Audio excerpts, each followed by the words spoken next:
आज हम alkyl halide की रासायनिक अभिक्रिया हम पढ़ने वाले हैं। और रासायनिक अभिक्रिया में भी सबसे पहले हम पढ़ेंगे नाभिक रागी प्रतिस्थापन अभिक्रिया, न्यूक्लियोफिलिक सब्स्टिट्यूशन रिएक्शन। तो यहाँ लिख देते हैं नाभिक रागी प्रतिस्थापन अभिक्रिया। नाभिक रागी का मतलब देख लेते एक बार। नाभिक रागी न्यूक्लियोफिलिक है क्या चीज़? नाभिक रागी का मतलब ऐसे अभिकर्मक हैं जिनके पास इलेक्ट्रॉन खूब भरे हुए हैं। ये इलेक्ट्रॉन को प्रदान करने वाले, इलेक्ट्रॉन को देने वाले हैं। जैसे एग्जाम्पल अपन लेते हैं OH आयन। OH पे हल्का सा माइनस चार्ज होता है। ये माइनस चार्ज का मतलब इलेक्ट्रॉन डेंसिटी ज़्यादा है। ये वहाँ अटैक करेगा जहाँ पर इलेक्ट्रॉन की कमी है। जहाँ पर इलेक्ट्रॉन की कमी है वहाँ पर अटैक करेगा। मतलब ये देने वाले कहलाते हैं, देने वाले कहलाते हैं, वही नाभिक रागी कहलाते हैं। अब एल्किल हैलाइड किस तरह की रिएक्शन करेगा हम यहाँ देखने वाले हैं। एल्किल हैलाइड की जो नाभिक रागी प्रतिस्थापन अभिक्रिया है उनको अपन दो स्टेप में बांट सकते हैं। एक आती है SN2 और दूसरी आती है SN1 अभिक्रिया। SN2 और SN1 इसमें दो अभिकर्मक या दो रिएजेंट, दो अभिकर्मक की सांद्रता, कंसंट्रेशन मतलब सांद्रता पर निर्भर करती है। और ये केवल एक अभिकर्मक, केवल एक अभिकर्मक पर निर्भर करती है। इसलिए SN मतलब केवल एक रिएजेंट पे ये रिएक्शन डिपेंड करने वाली है। दो अभिकर्मक पर डिपेंड करती है तो SN2। अब इसकी मैकेनिज्म अपन देख लेते हैं। इसकी मैकेनिज्म देख लेते किस तरह की रिएक्शन होने वाली है यहाँ पर। ठीक है, SN2 और SN1। सबसे पहले अपन SN2 लिखने वाले हैं।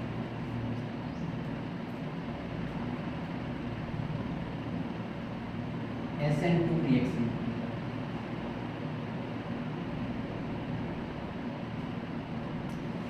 SN2 जैसे ये है एल्किल हैलाइड CH3Br। ये एल्किल हैलाइड है, मतलब Maithil bromide, Maithil bromide, Maithil bromide, Maithil bromide. इसकी अभिक्रिया नाभिक रागी से नहीं, जैसे NaOH से करानी है, NaOH से करानी है। यहाँ पर NaOH में से OH माइनस आयन है, वो नाभिक रागी कहलाएगा। ये वाला नाभिक रागी है।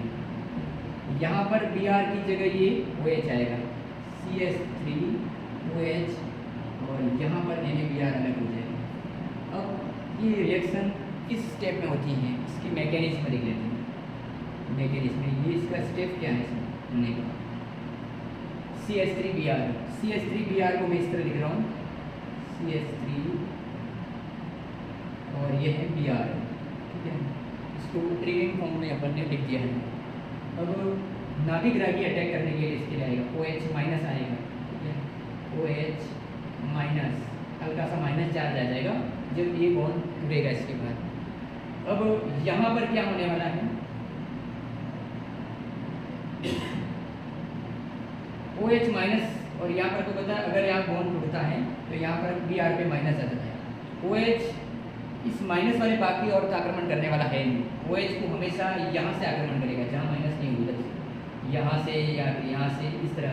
यानी मतलब OH के आक्रमण करने की दिशा, OH के आक्रमण करने की दिशा जस्ट अपोजिट रहने वाली है Br के हटने की दिशा से। अब यहाँ OH में से वो वाला भाग आक्रमण करने वाला है कार्बन पे। ये H मैंने इस तरह लिख दिया है, H हो गया, ये H हो गया, और यहाँ पर Br।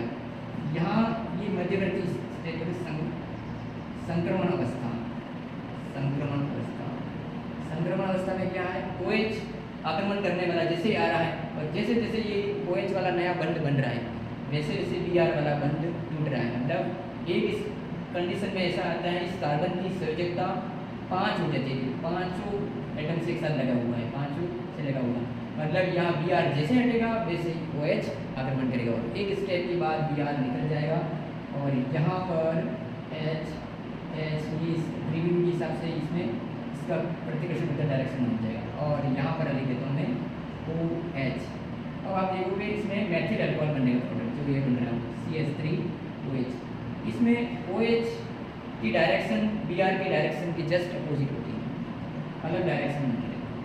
मतलब इसमें जो ध्रुवण बल बनेगा उसका विपरीत दिशा में होगा, विन्यासों का प्रतिबंध भी बनते हैं। तो इसमें संक्रमण अवस्था में दो एक साथ लगे होती हैं और ये नाभिक रागी और एल्किल हैलाइड दोनों की कंसंट्रेशन पर ये रिएक्शन डिपेंड करने वाली है। SN2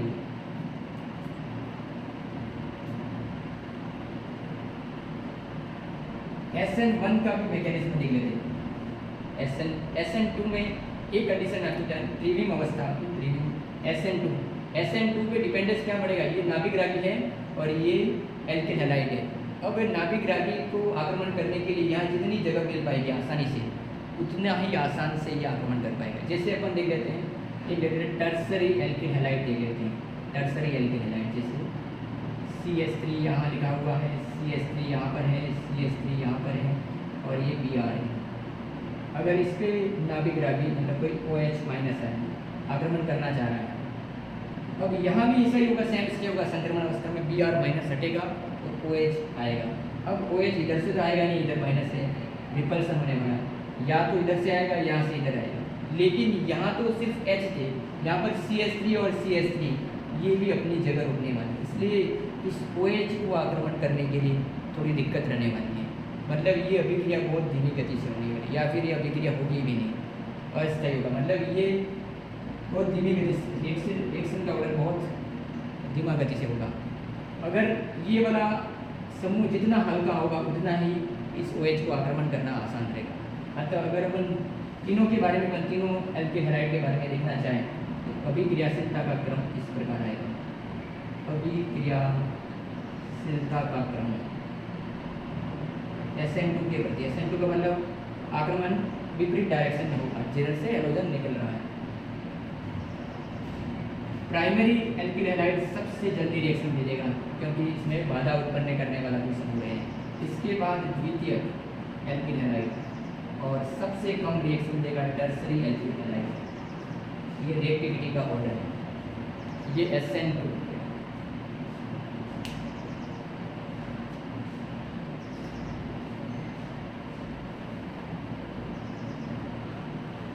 SN2 का मैकेनिज्म।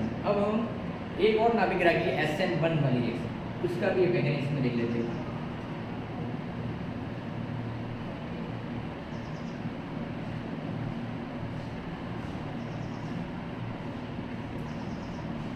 SN1 अभिक्रिया, SN1 मतलब सब्स्टिट्यूशनल न्यूक्लियोफिलिक यूनिमोलेक्युलर, मतलब एक ही अभिकर्मक की सांद्रता पर अभिक्रिया निर्भर करने वाली। जैसे इसी अभिक्रिया को मैं करवा देता हूँ, जैसे ये यहाँ कर देते हैं CH3 और Br, टर्सरी एल्किल हैलाइड है। Tertiary alkyl halide RX alkyl halide example के तौर पे ले लिया। टर्सरी एल्किल हैलाइड आपको पता है यहाँ पर नाभिक रागी आक्रमण करना बहुत मुश्किल हो रहा था SN2 के लिए, क्योंकि ये वाले समूह त्रिविम बाधा उत्पन्न करते हैं, त्रिविम बाधा। लेकिन इसमें क्या रहने वाला है, ये वाला जो समूह है इसमें से सबसे पहले ब्रोमीन आयन ही चला जाएगा, खुद यहाँ से चला जाएगा। फर्स्ट स्टेप देख लेते हैं। पूरी अगर रिएक्शन करना चाहे अपन OH माइनस आयन से, तो ये CH3 OH एल्कोहल बन जाने वाला है। हाँ, इसकी क्रियाविधि देख लेते हैं, मैकेनिज्म देख लेते हैं क्रियाविधि। इसमें सबसे पहला स्टेप फर्स्ट लेते हैं, ये सबसे महत्वपूर्ण भी है। अभिक्रिया का वेग इसी प्रथम पद पर निर्भर करने वाला है। फर्स्ट ऑर्डर की अभिक्रिया बोलते हैं, प्रथम कोटि की बल गति की अनुसरण करता है। पहला स्टेप सबसे महत्वपूर्ण है, जो धीमी गति का होना है। फर्स्ट स्टेप में एक एल्किल हैलाइड है, उसी की सांद्रता पर निर्भर कर रहा है। मतलब ये एल्किल हैलाइड जितनी जल्दी से कार्बोकैटायन मतलब यहाँ वाला बॉन्ड जितना आसानी से टूटेगा उतना ही जल्दी ये स्थायित्व को प्राप्त करेगा। अगर ये वाला बॉन्ड टूटना मुश्किल है या अस्थायित्व प्रोडक्ट मिल रहा है तो उतनी ही देरी से होगी, उतना ही ये कम रिएक्टिविटी दिखाएगा। जैसे टर्सरी एल्किल हैलाइड यहाँ से Br माइनस यहाँ से ये बॉन्ड टूटने वाला है, पहले ही बॉन्ड टूट जाएगा। इस नाभिक रागी को आक्रमण करने से पहले ये टूट जाने वाला है। यहाँ से ये बॉन्ड में 2 इलेक्ट्रॉन पार्टनरशिप में होते हैं, यह वाले इलेक्ट्रॉन लेकर Br माइनस जाना है। मतलब इस कार्बन की वैलेंसी देखो 1 2 3 4 थी, ये वाला बॉन्ड इसने पूरा ले लिया, मतलब इलेक्ट्रॉन लेकर जा रहा था, Br माइनस को अलग हो गया, Br माइनस। अब बात करते हैं इस कार्बन की। अब इस कार्बन की वैलेंसी सिर्फ 3 रह पाती है। इसको लिखने में हमें CH3 इधर कर दिया है, CH3 एक इधर कर दिया है और एक CH3 इधर कर दिया है। अब कितनी रहेगी इसकी संयोजकता? एक संयोजकता कम है, यहाँ पर बॉन्ड देने के बाद इसमें प्लस चार्ज आ जाता है, तो यहाँ पर मैं लिख रहा हूँ प्लस चार्ज। और ये त्रिविम में इस प्रकार व्यवस्थित हो, जैसे ही डायग्राम है इसी तरह। ये वाला बॉन्ड ये रह गया, ये वाला बॉन्ड इधर आ जाएगा, मतलब यहाँ पर कार्बोकेटायन है। अब आने वाला नाभिक रागी या तो इधर से भी आ सकता है या इधर भी आ सकता है। ये जो प्रोडक्ट बन रहा है मध्यवर्ती अवस्था में, इसी का नाम है कार्बोकेटायन। कार्बोकेटायन। और ये स्टेप है स्लो स्टेप है, धीमा विदलन इसमें, स्लो क्लीवेज होता है इसमें। और ये भी बैक डिपेंडेंट करता है, इसी पे डिसाइड डिपेंड करता है। ये कार्बोकेटायन जितना स्टेबल होगा उतनी ही रिएक्टिविटी, उतनी जल्दी रिएक्शन देगा ये। अब कार्बोकेटायन बन गया। अब सेकंड स्टेप में अब देखो कार्बोकेटायन बनने के बाद इसमें प्लस चार्ज है। अब यहाँ प्लस चार्ज है, ये स्टेबल ज़्यादा है। क्यों स्टेबल है? स्टेबल ज़्यादा स्थायी टर्सरी कार्बोकेटायन। यहाँ पर CH3 का प्लस आई प्रभाव है, वो इलेक्ट्रॉन को देने की प्रवृत्ति थी। प्लस का मतलब इलेक्ट्रॉन की ऑलरेडी कमी है, इलेक्ट्रॉन की डेंसिटी की कमी है। और जैसे CH3 समूह लगे होंगे, जितने ज़्यादा CH3 होंगे उतने ही ज़्यादा इलेक्ट्रॉन डेंसिटी इसकी हो जाएगी। और कहने का मतलब इलेक्ट्रॉन डेफिशिएंसी थी, इसने इलेक्ट्रॉन ले आए। और जितना जल्दी से ये काम होगा उतना स्टेबल होगा। अगर यहाँ CH3 नहीं होते, कम होते, उतना ही कम स्टेबल होता है। जैसे द्वितीयक होता या प्राइमरी होता तो और कम स्टेबल। अब step number 2, first step slow step था। स्लो स्टेप ही वेग डिसाइडिंग, इसका रेट ऑफ रिएक्शन इसी पे डिपेंड करेगी। रेट ऑफ रिएक्शन डिपेंड इसी स्टेप पे। जो स्टेप धीमा होता है उसी पे, स्लो होता है उसी पे डिपेंड करता है। सेकंड स्टेप में तो अब नाभिक रागी के लिए आक्रमण करना, OH माइनस को आक्रमण करना आसान हो जाता है, क्यों ऑलरेडी यहाँ पर कार्बन की वैलेंसी कम है और यहाँ पर प्लस चार्ज है, मतलब इलेक्ट्रॉन की डेफिशिएंसी है, इलेक्ट्रॉन की कमी है। तो इस पर आक्रमण करना अब इसके लिए आसान रहेगा। अब OH माइनस अटैक करने के लिए आ रहा है, इसी CH3 और CH3 इस पर प्लस चार्ज है।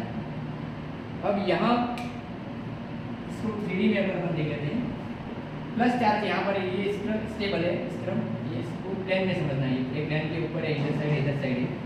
और प्लस चार्ज का मतलब ये आने वाला न्यूक्लियोफाइल इधर से भी आक्रमण कर सकता है, मतलब आपके सामने वाली डायरेक्शन से प्लस चार्ज, या फिर पीछे से भी आक्रमण हो सकता है। तो सेम डायरेक्शन में आएगा, इसका जो प्रोडक्ट बनेगा वो सेम वाला प्रोडक्ट बनने वाला है, मतलब रिटेंशन होने वाला है। अगर ये आक्रमण विपरीत दिशा में करेगा तो इन्वर्सन हो जाएगा कन्फिगरेशन।